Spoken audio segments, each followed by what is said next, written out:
Mata kuliah pada malam hari ini itu adalah grafika komputer dan multimedia dengan pengajar hari ini yaitu Kak Iqbal. Oke, tanpa berlama-lama lagi, Kak Iqbal boleh mulai.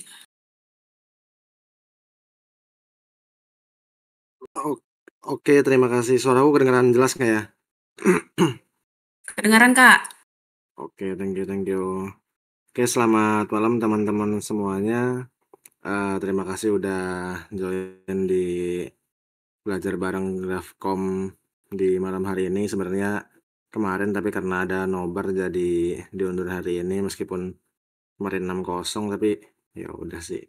Jadi di malam hari ini aku bakal kayak belajar bareng pada biasa seperti biasanya bakal ngerjain soal grafika komputer dari tahun-tahun yang ya, mungkin aku bakal langsung share screen aja.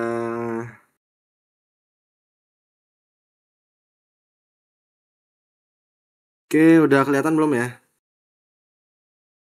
Udah kelihatan, Kak? Oke, jadi ini soal yang kemarin di share juga. Jadi udah pada dapat soalnya belum? Kalau belum nanti bisa di share ya. Jadi ini soal UAS semester genap tahun ajaran 2022-2023. Berarti ini ya 2 tahun yang lalu mungkin ya. Nah, jadi ada 3 soal di sini. Soal yang pertama itu disuruh jelasin perbedaan antara boundary fill dan float fill. Terus yang kedua ada jejer genjang yang kemudian nanti ditranslasi terus dirotasi terus diperkecil skalanya. Terus yang nomor 3 itu nanti ada refleksi. Mungkin bisa langsung kita bedah ya. Nah, di sini aku udah tulis soalnya, udah aku tulis ulang soalnya di Word ini. Jadi soal yang pertama, jelaskan perbedaan boundary fill dan float fill. Nah, ini teman-teman bisa baca sendiri nanti ya untuk lebih detailnya ada di materi Grafkom di bagian yang ini di slide yang bagian kelima output primitif ada field area primitif. Mungkin kita baca dulu dari sini ya. Nah, jadi kita langsung ke ininya. Langsung. Nah, tentang algoritma boundary fill. Nah, algoritma ini pendekatan untuk mengisi suatu bidang poligon adalah dengan algoritma fill. Metode ini banyak digunakan pada aplikasi grafik interaktif karena titik pada bagian dalam mudah ditentukan. Prosedur ini, nah ini cukup penting ya. Prosedur boundary fill ini dia menerima yang pertama itu ada koordinat titik-titiknya dari titik-titik ya titik-titik ruang yang bakal mau diwarnai gitu kan, bakal di fill. Terus warna isinya apa, terus warna garis batasnya apa. Karena kata kuncinya di sini dia boundary, jadi dia berdasarkan batas gitu. Nah, proses pengisian dimulai dari titik XY. Jadi ada titik mulainya, kemudian Wasu akan memeriksa posisi titik tetangga apakah titik tersebut memiliki warna batas. Jadi eh, kita harus tahu nih warna isinya itu apa, terus warna batasnya apa. Misal warna isinya ungu, warna batasnya hitam gitu. Nah, kalau misal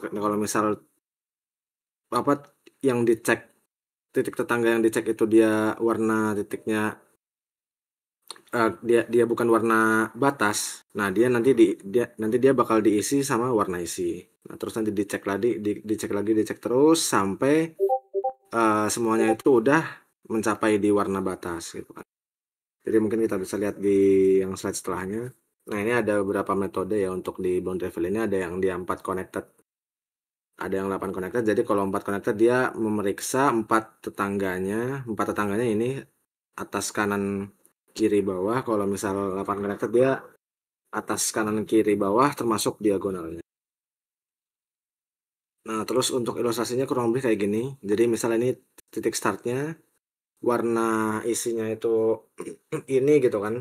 Nah, terus warna batasnya yang abu-abu ini. Jadi dia misalkan kita pakai yang 4 connected ya, dia ngecek atas kiri kanan itu dia mengandung warna batas apa enggak. Kalau misal dia nggak mengandung warna batas, dia nanti bakal diwarnai pakai warna isinya gitu kan. Terus dicek terus sampai semuanya udah apa sih? Udah sampai semua yang ada di dalam warna batas ini dia itu udah keisi, dia nanti prosesnya selesai. Nah, terus ini untuk yang di codingannya kurang lebih kayak kalau buat di implementasinya. Nah, selain boundary fill ada float fill. Nah, float fill ini kata kuncinya juga ada di sini float, jadi dia itu mengalir ya. Nah, metode ini dilakukan dari suatu titik XY dan mengganti seluruh warna pixel pada bidang tersebut dengan warna isi yang diinginkan. Pada metode ini, warna pixel yang diganti dengan warna isi yang baru adalah warna lama yang telah ditentukan tanpa melihat warna batas atau boundary color. Nah, jadi contohnya ada di sini ya.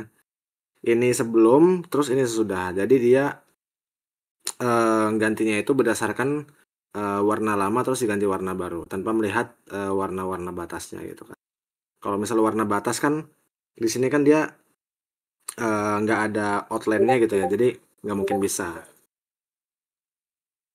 Nah, untuk ilustrasinya misal di sini, nah misal di sini itu startnya ada di sini kan, dia berarti awalnya kan dia yang old color-nya mau diganti jadi warna biru. Jadi dia mengganti semua yang warna biru tanpa melihat pakai batas-batasan gitu metodenya, bukan kayak yang di boundary fill tadi. Jadi bedanya ya kalau misal boundary dia base-nya itu dia berdasarkan boundary, kalau float fill dia berdasarkan old color. Jadi nah mungkin aku simplifikasi jadi 3 aspek ini.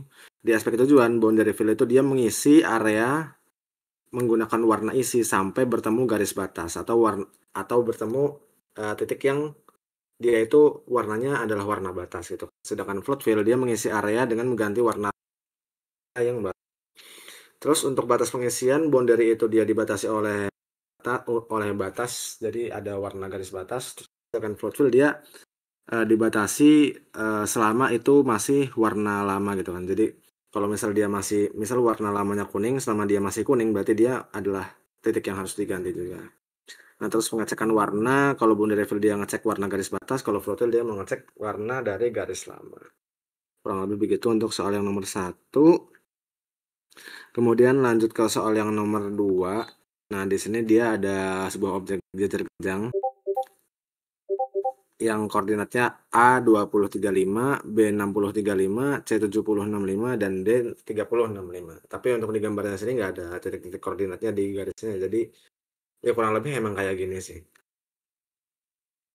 Terus ada 3 atau 4 ya? Ada tiga soal di sini. Jadi yang pertama, objek tersebut ditransaksikan ke kanan 10 dan ke bawah 5. Ya, kemudian tentukan koordinat A, B, C, dan D setelah transaksi. Jadi dari jajar genjang ini, dia digeser ke kanan 10, berarti X-nya itu ditambah ke kanan 10, terus ke bawah 5, berarti Y-nya dia dikurangi. Nah, jadi rumus transaksi itu simple aja. Jadi tinggal titik awalnya berapa, terus ditambah translasi di sumbu itu berapa. Jadi misal di sini berarti kalau rumusnya gini, berarti dia X tambah 10 gitu kan. X tambah 10, sedangkan untuk yang Y-nya dia di Y kurang 5. Nah, gitu. Karena dia turun ke bawah 5. Nah, terus dihitung nih masing-masing dari A, B, C, D. A-nya yang awalnya 20, 35, terus ditranslasi, 20-nya tambah 10 jadi 30, 35 kurang 5 jadi 3. A-nya yang udah ditransaksi atau kita sebut aja A aksen, dia jadi 30, 30. Yang B awal Y-nya 35, X ditambah 10, 60 tambah 10 jadi 70, 35 kurang 5 jadi 30, B aksen jadi 70, 30. C yang awalnya dia 70, 65 jadi 70 tambah 10, 80, 65 kurangi 5, 60. Kemudian yang D, yang D, yang D, yang D. Bentar deh, aku besarin deh, takutnya nggak kelihatan nih. Yang D di awalnya 30, 65, terus di transaksi 30-nya tambah 10, 65-nya kurangin 5, jadi 60. Jadi 40, 60. Dan akhirnya koordinat A, B, C, D setelah transaksi ke kanan 10 ke bawah 5 adalah A aksen 30-30, B aksen 70-30, C aksen 80-60, dan D aksen 40-60. Nah ini kalau misal teman-teman masih kurang yakin kan kayak oh ini kira-kira benar apa enggak nih. Nah coba aja digambar ya. Digambar. Nah kalau misal dia kira-kira bentuknya masih sama dan dia emang bener kanan 10 bawah 5 ya berarti itu aja kalau masih kurang yakin.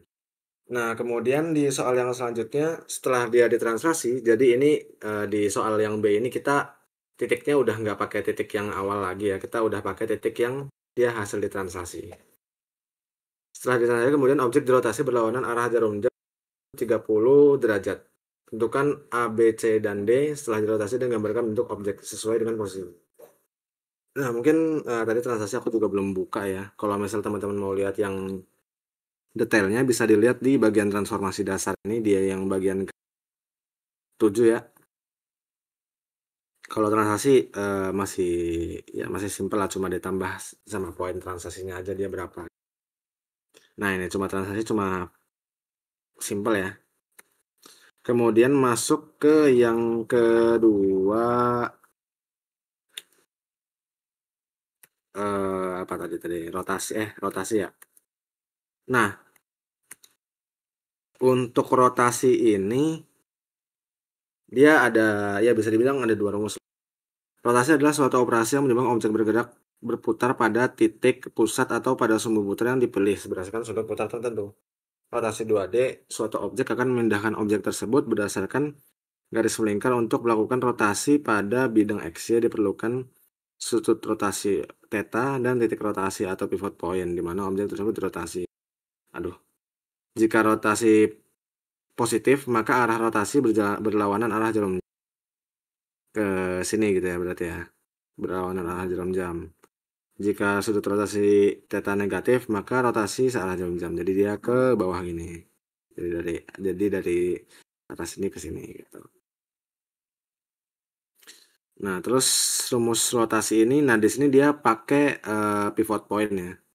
Nah, ketika ya pasti teman-teman tahu lah kalau misal rotasi kan kita harus punya pivot pointnya, dia mau diputar dengan porosnya apa gitu kan. Nah, di sini dia kalau misal dia nggak ada pivot point, secara otomatis atau secara defaultnya istilahnya dia bakal pivot pointnya itu di titik pusat koordinat, jadi di perpotongan antara sumbu X sama Y ini. Jadi dia bakal pivotnya itu di 0.0 kalau misal dia nggak punya pivot point yang ditentukan.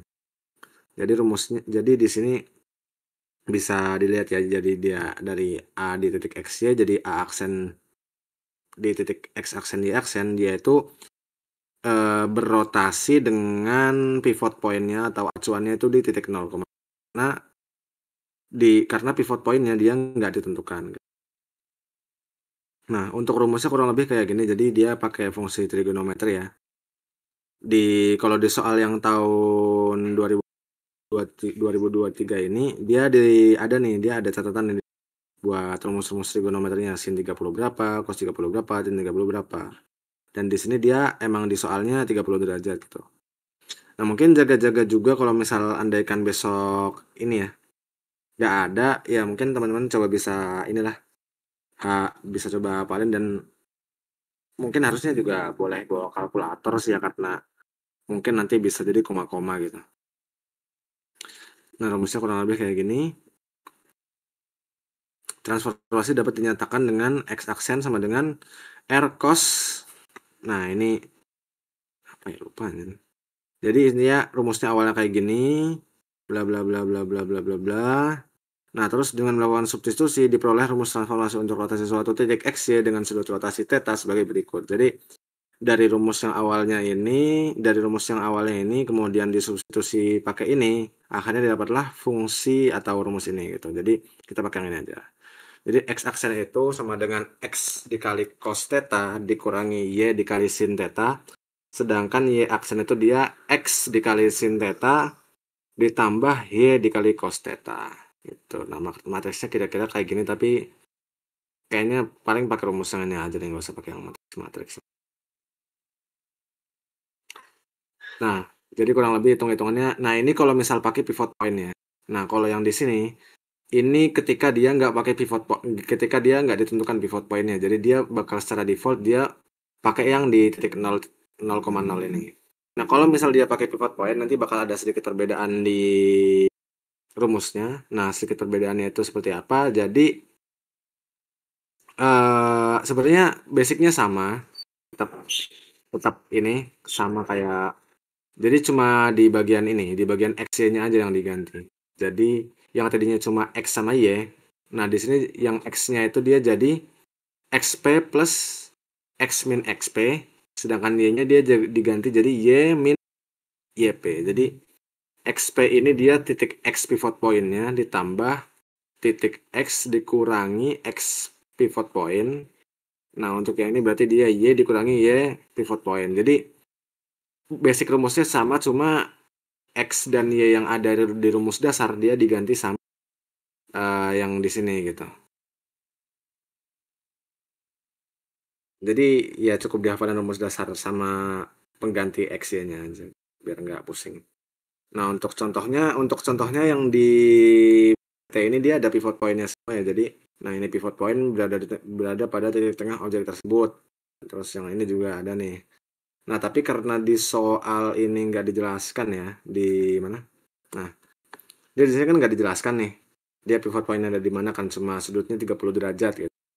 Dan dia berlawanan arah jarum jam, udah sesuai kan ya, dia positif gitu. Nah, jadi kita hitung pakai rumus yang dasar aja atau tanpa. Nah, jadi kita hitung di sini rumusnya kayak kalau yang nggak pakai pivot point, kayak yang udah ada di PPT. Jadi x aksen sama dengan x cos theta dikurangi y sin theta, y aksen sama dengan x sin theta plus y cos theta. Nah, bener kan ya? Mana tadi? Nah, ya benar. Nah, jadi ya udah tinggal dari titik yang udah hasil transaksi tadi, yang ini, dia dihitung ke sini. Nah, jadi dihitung satu-satu mulai dari A, 30, 30, 30 dikali 0,8 sesuai sama catatan yang ada di soal ya. Ya, semoga besok kalian dapat catatan ini biar gampang, nggak usah apa sih namanya ngitung-ngitung lagi buat rumus trigonometrinya. Jadi cos theta. Nah, cos theta kan 0,866 nih. Nah, jadi 30 kali 0,866 dikurangi kali 0,5 hasilnya 25,98 dikurangi 15 sama dengan 10,98. Nah, jangan lupa kalau misal apa namanya? Kalau misal dia koma-koma jangan lupa untuk dibuletin. Kalau enggak nanti teman-teman bakal susah sendiri gitu buat gambarin titiknya gitu. Jadi dibuletin aja, jadi misal di atas 5 dia 5 atau di atasnya dia dibuletin ke atas, kalau di bawahnya dia dibuletin ke bawah. Jadi 10,98 dia berarti 11. Y aksen A dia 30 kali 0,5 dikurangi kali 0,815 ditambah 25,9 jadi 40,98 atau dibuletin jadi 41. Nah, dihitung terus dari A, terus di B juga dihitung, terus C juga dihitung, terus D juga dihitung. Nah, terus tinggal digambarkan. Nah, ini aku ilustrasiin aja jadi kayak gini nih dia. Yang titik A, dia jadi ada di sini. Dia kan awalnya tadi kan ada di sini kan, ada di sekitar sini. Atau mungkin ku visualisasiin aja ya. Agak susah juga soalnya. Jadi di sini teman-teman bisa lihat dia bentuknya masih jajar genjang gitu ya. Jadi dia bisa dikatakan dia bener lah, dan dia emang karena dia nggak punya pivot point, dia dirotasi berdasarkan titik pusat koordinat antara sumbu x ya. Jadi dia di 0 titik. Yang awalnya dia jajar genjang di sini, set gitu kan. Bentar. Mana insert shape jajar genjang. Nah, gini misalnya.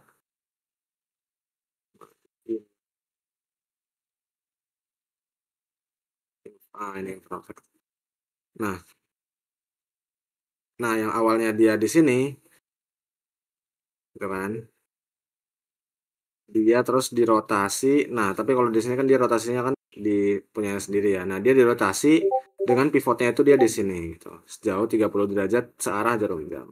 Jadi dia arahnya positif ke atas. Nah, ya di sini teman-teman bisa lihat dia masih jarak genjang ya. Jadi ya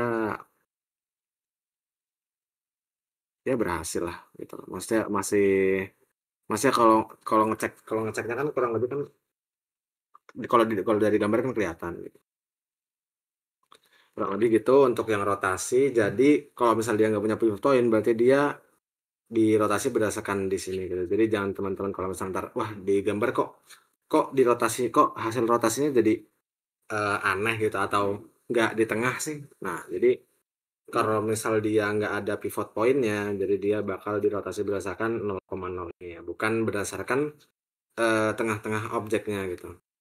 Kecuali kalau misal kayak di soal yang soal di nah di contoh yang ini, nah ini baru dia bakal dirotasi sesuai di pivot point atau di tengah-tengah objek. Tapi kalau nggak ada, ya berarti dia dirotasi berdasarkan di sini. Dan rumusnya jadi lebih mudah. Itu untuk yang rotasi, kemudian lanjut ke soal yang ketiga. Setelah dirotasi, objek kemudian diperkecil menjadi 75% dari ukuran semula. Gambarkan objek tersebut dan tentukan koordinat A, B, C, D dan koordinat A, B, C, D setelah diperkecil. Nah, untuk yang rumus skala dia tadi ada di yang kedua ya. Nah, ada di sini. Hampir sama kayak rotasi, skala ini dia juga butuh apa namanya? Butuh pivot point, jadi dia bakal diperkecil dengan acuannya itu dia ada di titik mana gitu kan. Nah, rumus simpelnya dia kayak gini ya. Jadi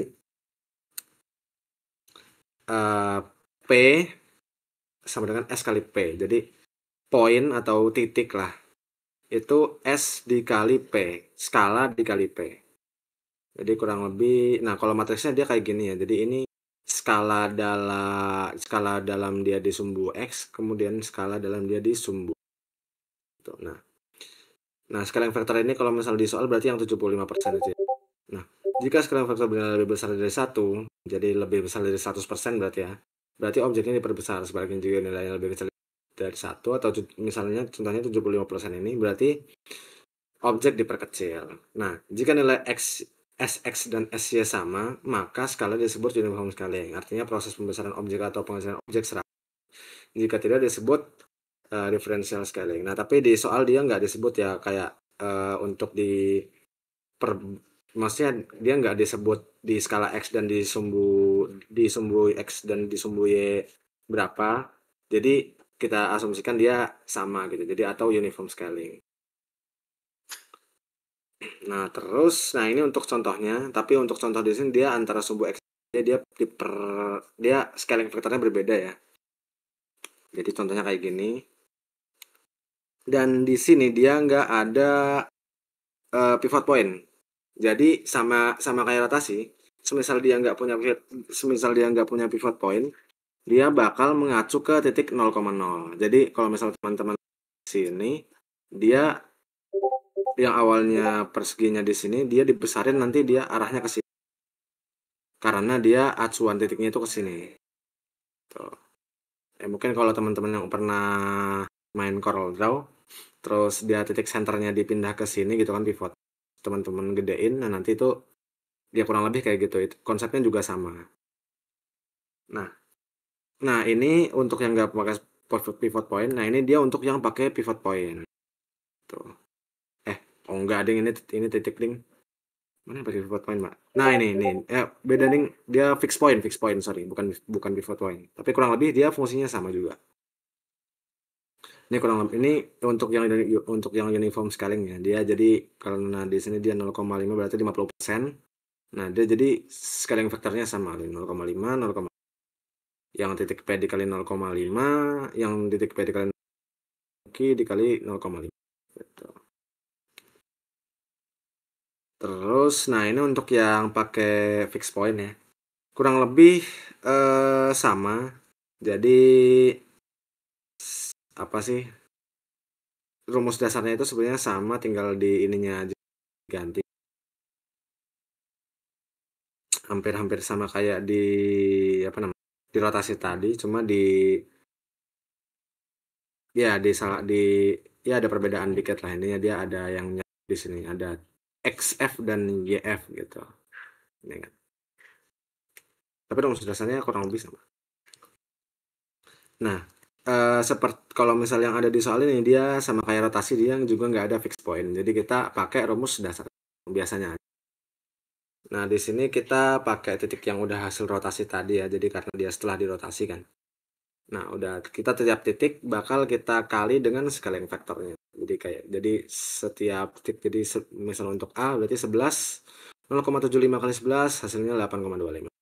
75 kali 1 hasilnya apa dibulatkan, karena dia kurang dari 5 berarti dia dibulatkan bawah di atas dari 5, 30,75 dibulatkan jadi 31. Dilakukan untuk semua poin mulai dari A, B, C, D. Nah, dia jadi 8, A aksen 831, B aksen 35,46, C aksen 22969, D aksen 4,54. Nah, hasilnya dia seperti ini. Mungkin kalau misal mau disandingin ya bila ini ya. Wait mana?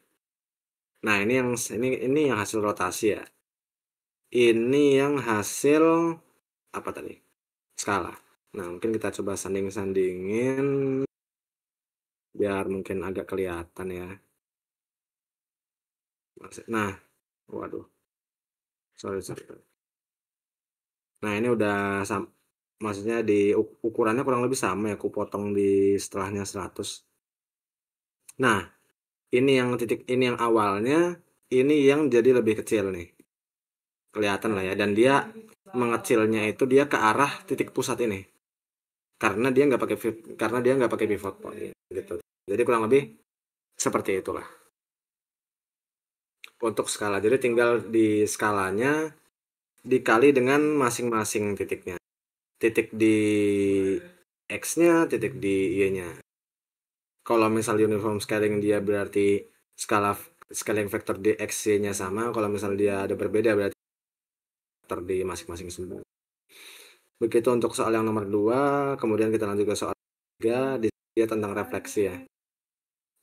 Objek trapesium ABC dengan koordinat A 8,44, B 30,4, C 26,30, dan D 14,30 direfleksikan terhadap garis Y sama dengan X. Tentukan koordinat titik A, B, C, dan D hasil. Gambarkan objek hasil refleksinya. Nah,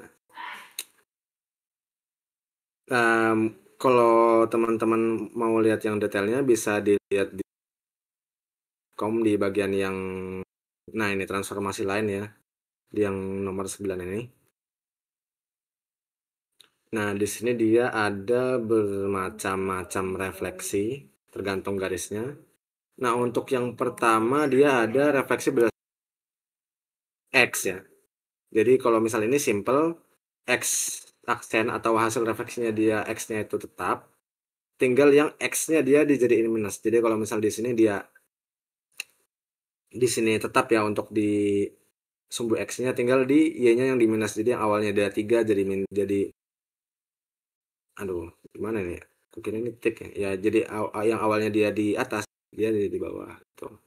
Ini untuk yang refleksi terhadap sumbu X. Nah, contohnya kayak gini. Nah, terus kebalikannya dari waduh, ntar guys, nggak kelihatan guys. Kita buka download saya. Oh, download kemarin. Nah, wait ya. Nah, kebalikannya dari yang refleksi terhadap sumbu X, kalau misal refleksinya terhadap sumbu Y, yang diganti minusnya itu dia ada di X-nya. Jadi yang awalnya dia misal ada di kanan, tapi untuk Y-nya dia tetap. Jadi kalau misal refleksi terhadap sumbu X itu X-nya yang tetap, kalau refleksi terhadap sumbu Y, dia Y-nya yang tetap. Nah, terus ada juga refleksi terhadap sumbu tegak lurus bidang XY. Nah, ini mungkin ini ya, perlu imajinasi juga dari teman-teman karena kadang mungkin apa ya, kalimat di soal itu mungkin kadang bikin bingung. Jadi sumbu yang tegak lurus bidang XY gitu. Nah, itu kan kadang dituliskannya agak ambigu gitu. Jadi Kalau misal di sini dia sumbu yang tegak lurus dengan bidang X ya. Jadi XY, nah dia tegak lurusnya sama ini. Set gitu kan. Maksudnya yang kalau tadi dia sumbu X sumbu Y, nah dia ini dia direfleksikan di sumbu X dan di sumbu Y. Jadi dia direfleksikan di kedua sumbu ini gitu. Nah, sebenarnya kalau misal teman-teman mau nyoba juga dia bisa eh, melalui dua proses tadi. Jadi sebenarnya sumbu refleksi di sumbu di garis ini dia itu sama aja kayak titik awal direfleksiin di sumbu X, terus direfleksiin di sumbu Y. Itu sama aja. Jadi bisa dipakai rumus ini langsung. Kalau misal bingung juga bisa di kesini dulu, baru direfleksiin ke sini gitu bisa. Jadi gabungan dari keduanya, X-nya dibuat min, yang Y-nya juga dibuat min. Tapi untuk angkanya dia tetap. Oke, jadi cuma di negatif positifnya aja yang diganti. Itu, nah kemudian yang ketiga ini yang ada di diagonal Y sama dengan X. Nah, untuk Y sama dengan X, nah sesuai sama garisnya nih, tinggal antara Y sama X dia itu ditukar di tiap-tiap apa namanya di tiap-tiap titiknya. Jadi misal di sini anggaplah ini dia misal X-nya 5, dia 30 gitu. Nah, di sini dia diganti nih jadi X-nya yang X-nya yang 30, Y-nya yang 5. Sama kayak yang ada di soal. Jadi tinggal X sama Y-nya yang ditukar gitu kan. Nah, jadi yang awalnya dia 844 jadi 448, 34 jadi 4430, 2630 jadi 36, 1430 jadi 3014. Terus digambarkan, nah teman-teman bisa lihat di sini ya. Jadi kan dia yang wait.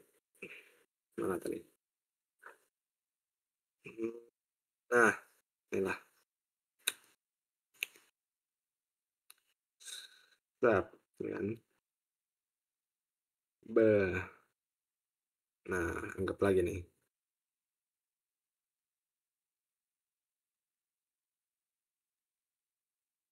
Nah, jadi kayak gini lah kurang lebih. Nah, gini lah ya. Ntar. Berarti dia awalnya apa nih? 2630. Nah, 2630 berarti nah sinilah. Nah, kira-kira awalnya dia di sini lah. Nah, terus dia kan tadi dipantu direfleksi di garis, aduh salah, sorry. Di garis ini kan. Ya sama dengan X ini kan. Set. Nah, gitu. Jadi yang awalnya dia 20 26 30 di sini kan A-nya. Wait salah. A-nya dia yang A-nya dia yang ini gitu. A-nya dia yang awalnya di sini 448 gitu kan. Dia jadi di sini. Terus B dia di 4430 dia di mana ya? 4430. Nah, ini dia ada di 44.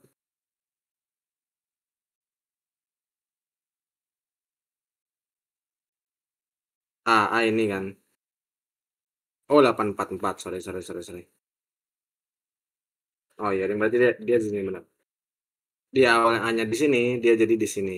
Kemudian B-nya yang awalnya di sini, dia jadi di sini.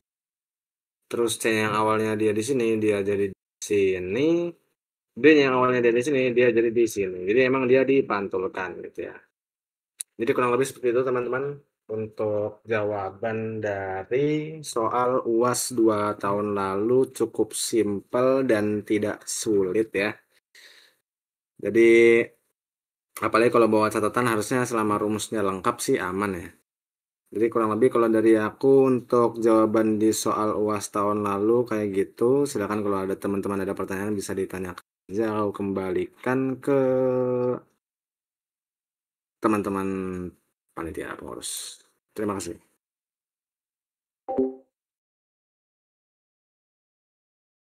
Oke, dari teman-teman sekalian ada yang ingin ditanyakan mengenai terkait dengan materi dari grafika komputer dan multimedia?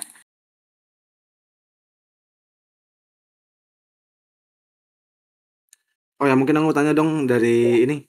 Mungkin dari dosennya gimana? Maksudnya ada boleh catatan sama kalkulator nggak buat UASnya?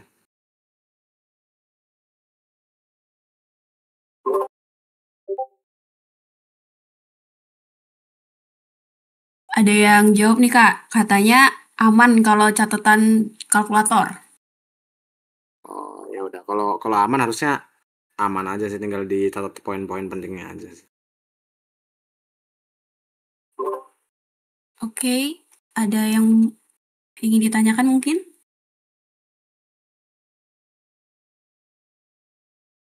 Bagi file, oke nanti bakal di-share kok filenya dan rekaman video pas ngajarnya nanti, tenang aja.